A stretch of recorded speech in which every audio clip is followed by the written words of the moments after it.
शिक्षक पात्रता परीक्षा,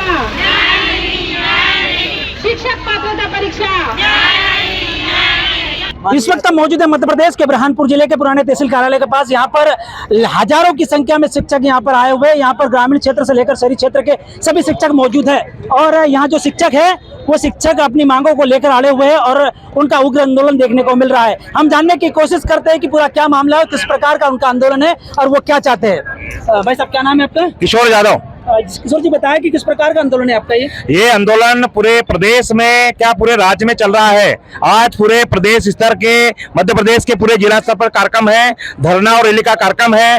और टेट के विरोध में जो कोर्ट ने 2009 में जो टीएटी के हिसाब से जो 2025 में जो प्रकरण लगाया उसमें सभी शिक्षकों को परीक्षा देने के लिए बाध्य किया गया है। उसके विरोध में ये धरना आंदोलन और रैली का कार्यक्रम आज रखा गया है।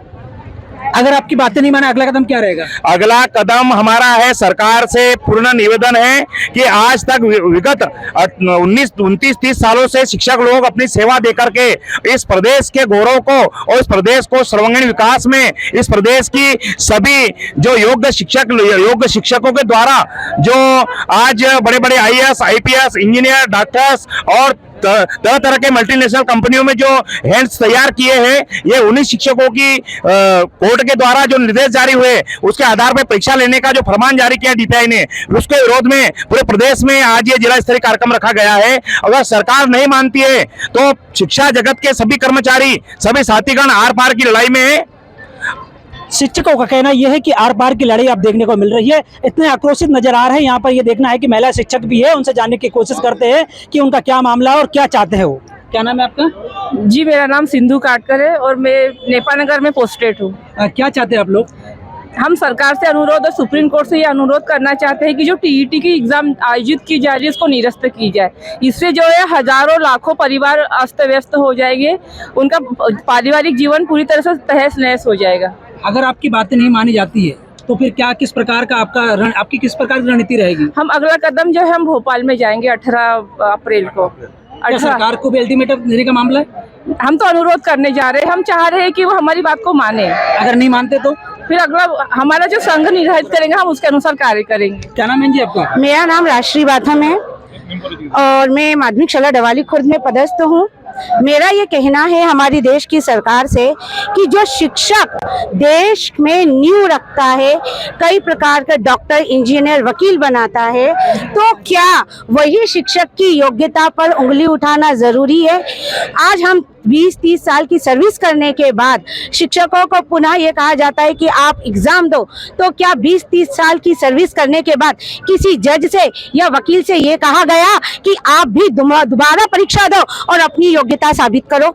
जब ये नियम उनके लिए नहीं है तो देश का निर्माण करने वाले उन शिक्षकों के आगे ये प्रश्न चिन्ह क्यों लगाया जा रहा है कि आप अपने जीवन का 20 से 30 साल की योग्यता और बच्चों का निर्माण कर, भविष्य निर्माता है वो, तो आज वापस अपनी योग्यता निर्धारित करो। जब वो प्रश्न चिन्ह हम पे लगाए तो पहला जिन जजों ने ये उंगली हम पे उठाई तो पहले वो भी अपनी योग्यता दिखाए।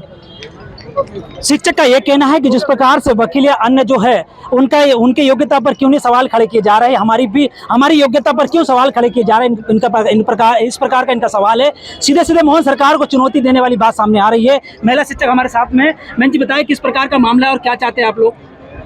देखिए, हम शिक्षक है, हम राष्ट्र निर्माता है। हमने ये विकसनशील भारत से लेकर विकसित भारत तक का जो सफर है वो शिक्षकों के बिना पूरा नहीं हुआ है और ऐसे में हमारे योग्यता पर जो प्रश्न चिन्ह लगाया जा रहा है वो बहुत अपमानास्पद है। ये हमारे योग्यता का अपमान किया जा रहा है, गुरु का अपमान किया जा रहा है।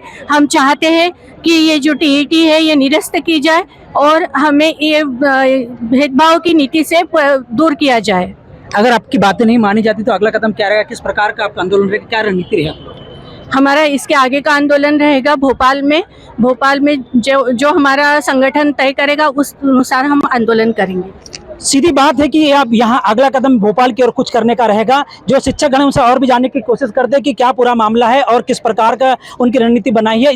हजारों की संख्या में आज बुरहानपुर जिले के अंदर शिक्षक ग्रामीण क्षेत्र और शहरी क्षेत्र से आए हुए और यहाँ पर धरना प्रदर्शन पे बैठे हुए। यहाँ से बाइक रैली भी निकलेगी क्योंकि सरकार को सीधी सीधी चेतावनी देने वाली बात दिख रही है। अब यह देखना होगा कि मोहन सरकार किस प्रकार इन शिक्षकों के हक में अपना फैसला सुनाती है या नहीं सुनाती है, तो आने वाला वक्त ही बताएगा। भाई साहब, क्या नाम है आपका? मैं संजय अटकड़े। क्या किस प्रकार का आपका ये आंदोलन है और शिक्षक क्या चाहते हैं? शिक्षक ये चाहते हैं कि जो सुप्रीम कोर्ट ने एक वहाँ से एक आदेश जारी किया है जिसमें शिक्षकों के लिए पात्रता परीक्षा को अनिवार्य किया है। अब हमारा कहना यह है कि ये किस प्रकार का विसंगतिपूर्ण आदेश है कि जो शिक्षक 30-30 सालों से सेवाएं दे रहे हैं, ऑलरेडी वो बच्चों को पढ़ा रहे हैं और जिस समय हमारी नियुक्ति हुई थी उस समय के हम सारे पैरामीटर को तय करके और जो भी उस समय के नियम थे उनको सबको फॉलो करने के बाद ही हमारा चयन हुआ था। आज 30 साल की सेवाएं देने के बाद में अब हमको हमारी योग्यता वापस साबित करने के लिए बोल रहे हैं। हमारा सरकार से ये कहना है, हमारा ये निवेदन है हमारी मध्य प्रदेश सरकार से, और हमको पूरा विश्वास है कि हमारे जो माननीय मुख्यमंत्री महोदय है वो संवेदनशील है और हमारे शिक्षकों की भावनाओं को वो समझेंगे। अभी बीच में माननीय शिक्षा मंत्री महोदय ने भी स्टेटमेंट दिया है कि मध्य प्रदेश सरकार जो है वो पुनर्विचार याचिका सुप्रीम कोर्ट में लगा रही है और हम ऐसी आशा और अपेक्षा करते हैं माननीय मुख्यमंत्री महोदय से कि वो अच्छे तरीके से और भरपूर पुरजोर तरीके से हमारा पक्ष सुप्रीम कोर्ट में रखे।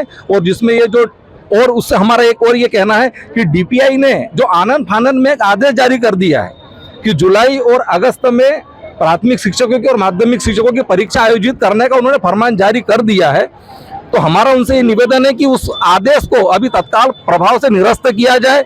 जिस प्रकार से जम्मू और कश्मीर सरकार ने उनके यहाँ पर भी इस प्रकार का आदेश निकला था उसको वहाँ की सरकार ने अभी स्थगित कर दिया है। तो हमारा भी सरकार से ये निवेदन है कि अभी जुलाई अगस्त में जो आदेश जारी कर दिया उसको स्थगित करें और माननीय सुप्रीम कोर्ट में हमारा पक्षों को दमदारी से रखे।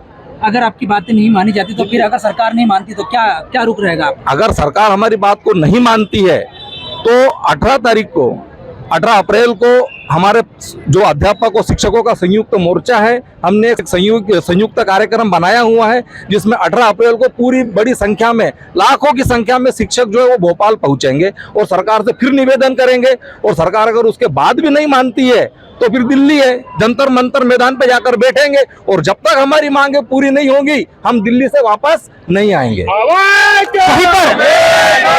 वहीं पर गली से दिल्ली तक का रुख अब यहाँ पर शिक्षक करने वाले हैं क्योंकि देखना है कि गली से लेकर दिल्ली तक की सरकार भाजपा की है। अब यह भाजपा सरकार इन गरीबों की इन शिक्षकों की मांगे पूरी कर पाती है नहीं कर पाती है तो आने वाला वक्त ही बताएगा। कैमरा पर्सन गोपाल देवकर के साथ राजू राठौड़, बुरहानपुर, मध्य प्रदेश।